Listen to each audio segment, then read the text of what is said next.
નમસ્કાર અમારા વહાલા પેન્શનર મિત્રો, નિવૃત્ત કર્મચારી મિત્રો, ભાઈઓ તથા બહેનો. સ્વાગત છે આપ સૌનું આપણી આ યુટ્યુબ ચેનલ ભાવેશ મકવાણા ન્યૂઝમાં. તો પેન્શનર મિત્રો, સૌથી પહેલાં બધાને જય શ્રી કૃષ્ણ, જય માતાજી, હર હર મહાદેવ.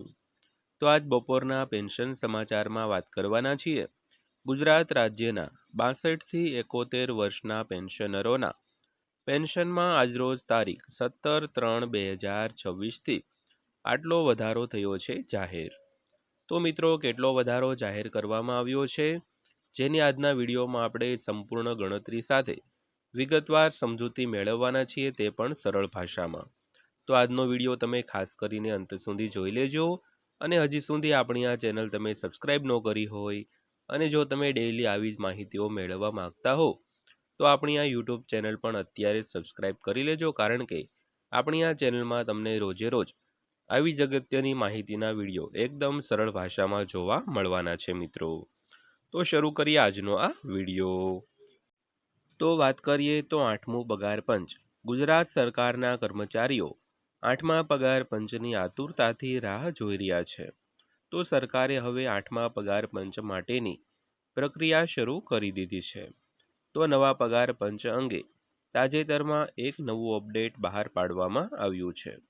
તો અપડેટ મુજબ 8મા પગાર પંચ હેઠળ કર્મચારીઓ અને પેન્શનરો માટે 35% પગાર પેન્શન વધારાની ગણતરી કરવામાં આવી રહી છે મિત્રો. તો ખાસ કરીને કેન્દ્ર સરકાર હોય કે ગુજરાત સરકાર, દરેકના કર્મચારીઓ અને પેન્શનરો 8મા પગાર પંચની રાહ જોઈ રહ્યા છે.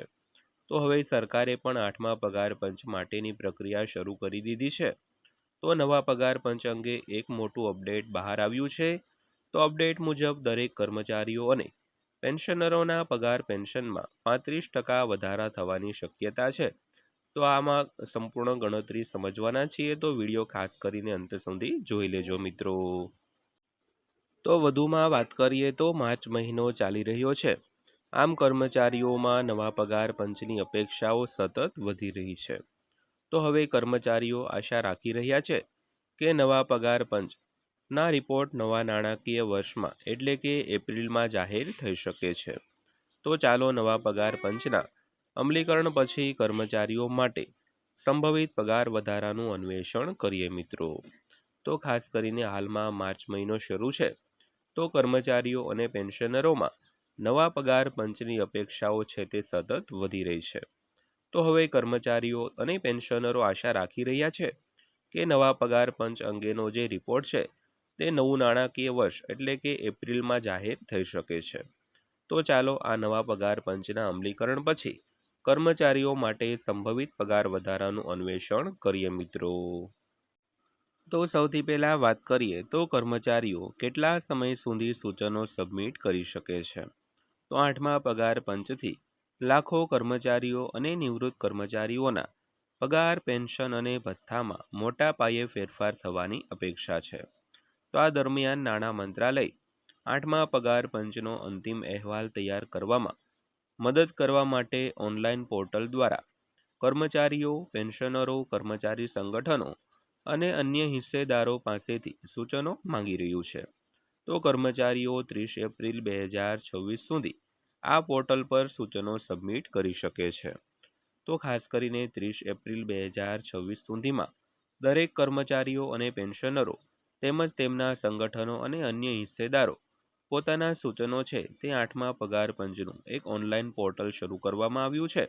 તેના પર પોતાના સૂચનો અને દરખાસ્તો છે તે સબમિટ કરી શકે છે.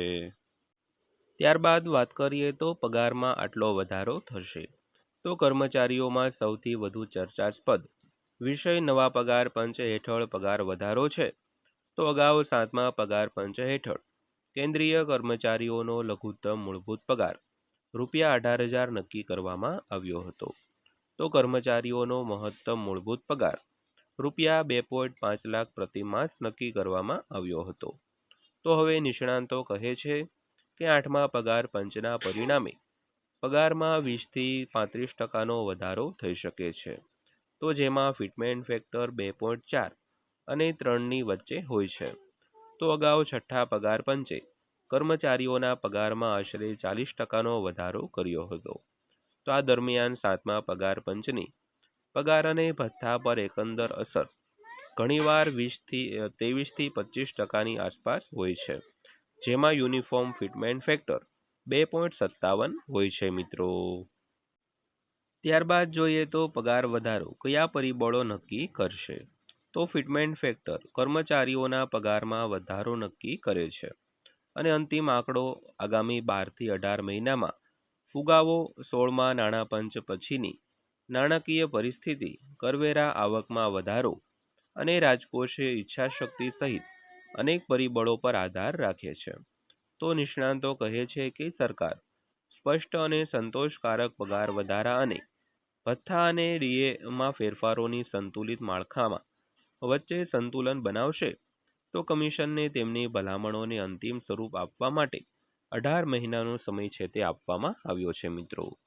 તો મિત્રો આ હતી આજની માહિતી પસંદ આવી હોય, વિડીયો સારો લાગ્યો હોય તો વિડીયોને એક લાઇક કરજો અને આવી જ માહિતીઓ રોજે રોજ મેળવવા માટે આપણી આ ચેનલ સબસ્ક્રાઈબ કરી લેજો. તો ફરીવાર પાછા મળીશું એક નવા વિડીયો સાથે, નવી માહિતી સાથે. ત્યાં સુધી સૌને જય હિન્દ, વંદે માતરમ.